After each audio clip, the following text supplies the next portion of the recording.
when I'm not getting ready to celebrate my birthday next week. I like to answer questions that I get on YouTube, so let's get to it. How do you jam with friends when you've got no friends? This is a very sad question, but you know what? There's never been a better time to not have friends than right now, right here, 2018. Especially when it comes to upping your music chops. You don't really need friends to do it. Just jam along to backing tracks, jam along to actual songs that you like. Looper pedal is always number one thing. Plus, I kind of think jamming with friends can be overrated a lot of the time. Sometimes a lot of good friendships will be ruined as soon as you jam them. And again, if you have a really, really great jam with a friend, like in my experience, I can't look at them the same way again. I always just want to jam. So, to a certain extent, it's a great thing to jam with friends.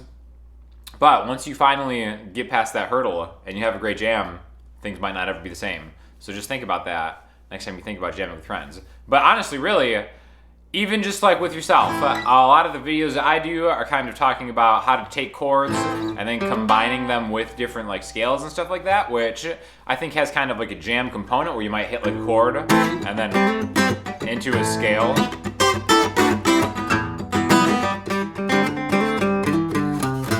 I think that kind of like playing is just really good for eventually when you do finally find that special friend who you can jam with but still talk to and still chill with, then you'll be ready to have all the tools that you absolutely need to continue on a responsible jam friendship. Think you should have taken another blast from your crack pipe before you started filming. That's pretty fantastic. Again, I've never really taken a blast from a crack pipe, but I do imagine that it wouldn't go down like you just take a good-natured blast from the old crack pipe and then be like, all right, time to make some music theory YouTube vids, let's get to it. So, I don't know. Maybe that's what I'm missing from this channel, but I guess we'll find out. Are you going to VidCon? Why, thank you for asking. I will, in fact, be riding Guitar Goddess's coattails all the way to VidCon, etc. If you don't know, VidCon is like a big YouTube convention type deal. I really have no idea what I'm going to do there, other than just kind of like hang out, maybe talk to some people, field some live salty comments, which will be fun. Guitar Goddess is going to perform there, so I'll probably document that. I'll probably do some kind of vlog for the whole thing. What I'm most excited about is it's in Los Angeles, or Anaheim technically. So I'm going to be there and in San Francisco for a few days. And I think I'm going to film a short form documentary called In Search of California's Finest Cold Brew, which is definitely the most pretentious hipster thing that I could think of doing while in California. So I'm excited to kind of gather some footage from that and really hit you guys up with some incredibly pretentious content coming soon. As amusing as it is to imagine you're a dungeon full of female vocalists, what kind of rehearsal and planning goes into accompanying a cover like this? Do you just rehearse it day of, or is it a process of a few days, weeks of practice and putting your own spin on it? I'm always so impressed with how polished these collaborations sound. You must feed them the good breadcrumbs. So I really can't lie. I kind of love the metaphor that I have all these beautiful women trapped in a dungeon and just kind of pull them off to do these acoustic covers with. I think it's kind of funny. But as far as like the rehearsal that goes into them, there's very little rehearsal. In fact, it's totally a day of thing. Getting a song that we can agree on is probably the hardest challenge. And once that happens, I think it's just kind of off to the races. I am super, super lucky to have some incredible vocalists that I perform with. And it's one of those things that like once you just start doing it a lot, it just becomes a lot easier. Now, definitely taking into account the depth of certain arrangements. I know this one was in relation to the Cardigans Love Fool one that I did with Kindred. That one probably took a little bit extra rehearsal time just because there are certain parts and there's kind of like a lot of chords in that one. Which I also did a lesson on that one too. If you're interested, check that out. But honestly, I really don't think I've ever had an issue where we actually took more than like 3 takes. Really, a lot of times we just do it on the first take, and that's just building just kind of like a relationship with another musician, and then just being able to perform, and then just knowing that you're going to knock it out of the park every time. And again, that's all relative, Some of them end up better than others. But really, it's just getting your reps in, playing out with a lot of different people. It just becomes kind of easy to do it, I also too I feel like I've kind of developed like my own voice as far as like these acoustic arrangements and interpretations go. So it's a lot easier nowadays than maybe it was like a year and a half ago, where it did take maybe a couple sessions of practice to do.